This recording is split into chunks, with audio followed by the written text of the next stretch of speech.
अच्छा, so up till now we have discussed about the F1 और F0 particle. सो बेटा देखिए, जो इसकी बेस होगी इसको आप F0 बोलेंगे और जो इसका हेड होगा उसको आप F1 बोलेंगे, ठीक है।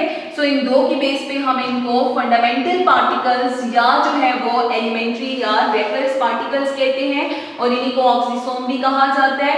इसके ऊपर स्पेशल इलेक्ट्रॉन ट्रांसपोर्ट चेन के एंजाइम्स होते हैं जो कि आपको हेल्प करते हैं एटीपी सिंथेसिस में, ठीक है।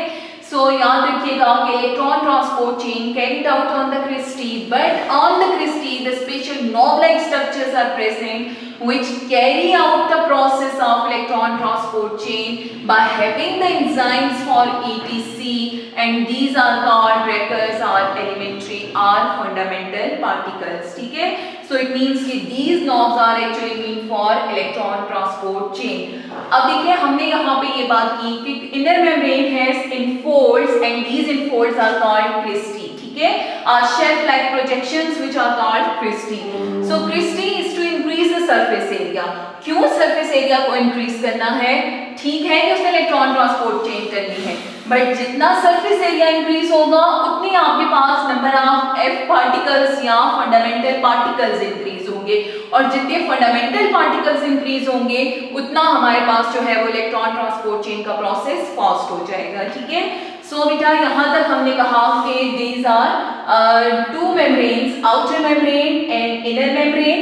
Outer membrane is smooth while the inner membrane has finger-like projections, shelf-like projections, which are called cristae, ठीक है। And cristae contain the F0 or F1 particles which are meant for the electron transport chain, and cristae is to increase the surface area for having the more number of fundamental particles for the production of ATP, ठीक है। Then we have the last component of the mitochondrial structure that is called matrix, ठीक है। अब matrix देखें, जैसे हमने cytoplasm की बात की कि मेम्ब्रेन के अंदर इनक्लोज स्पेस को साइटोप्लाज्म कहते हैं, इसी तरह आपने क्लोरोप्लास्ट में कहा कि उसका जो फ्लूइड फिल्ड स्पेस है उसको आप स्ट्रोमा कहेंगे।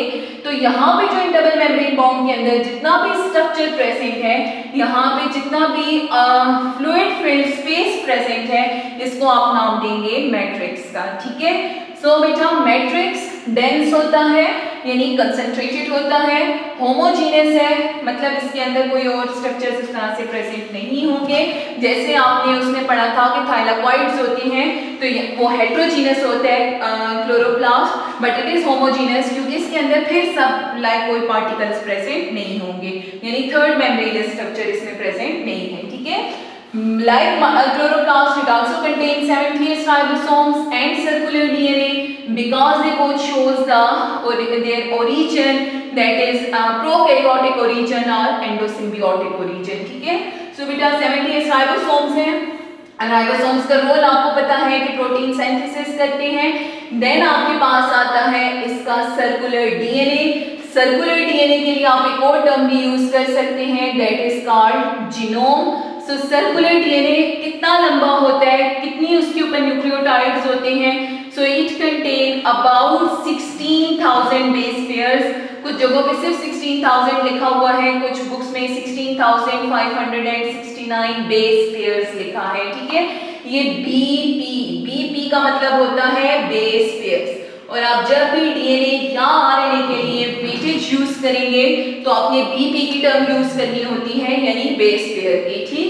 और बेस पेयर में अगर आप एक बेस पेयर को देखें तो ए का पेयर होता है टी के साथ, so this is one base pair, ठीक है। और सी का पेयर होता है जी के साथ, यानी adenine paired with thymine and cytosine paired with guanine, ठीक है। So these are two base pairs. तो इस तरह आपके पास 16,569 बेस पेयर्स हैं और उसके ऊपर 37 जीन्स हैं। जीन्स का रोल होता है प्रोटीन के लिए मैसेज देना, ठीक है। सो ये हेल्प करता है प्रोटीन सिंथेसिस में, यानी कैसा होगा, किस तरह का स्ट्रक्चर होगा, कौन सा प्रोटीन बनेगा, that is encoded by its genes which are present on the circular DNA.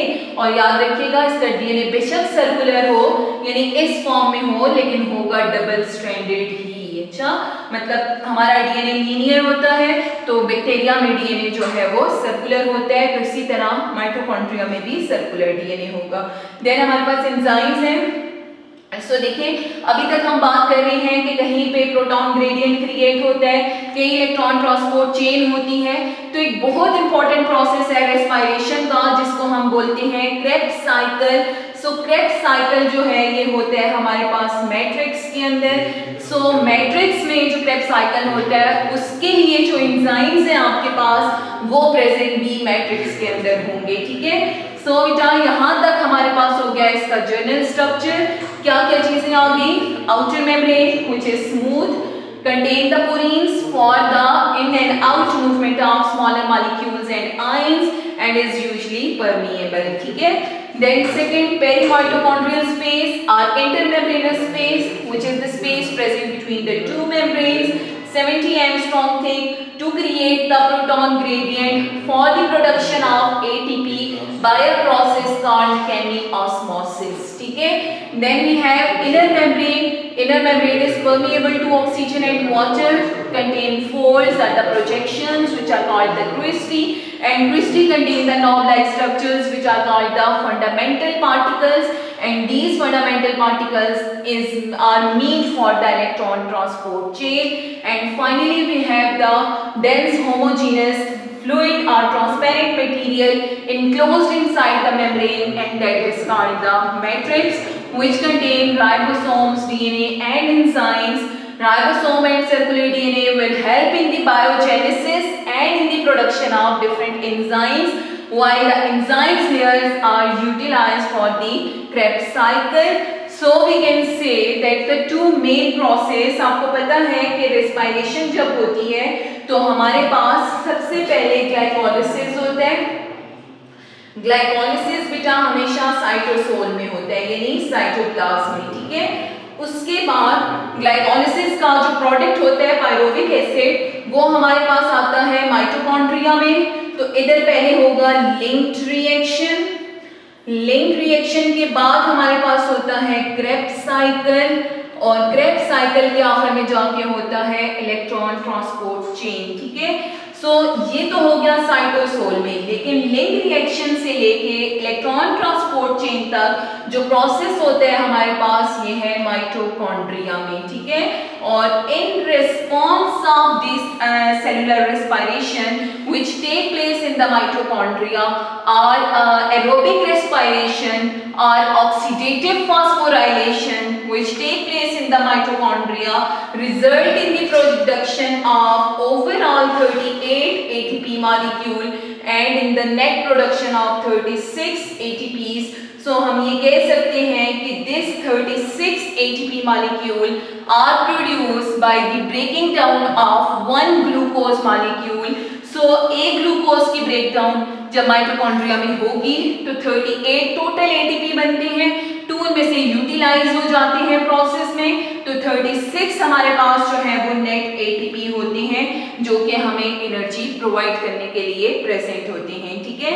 So functions में हम ये कह सकते हैं कि carry out the process link reaction जो कि ग्लाइकोलिसिस को क्रेब्स साइकिल से कंबाइन करता है, then Krebs cycle in matrix and electron transport chain on the cristae, and finally helps in the production of 36 net ATP molecules, and we have these ATP for carrying out our different activities, ठीक है।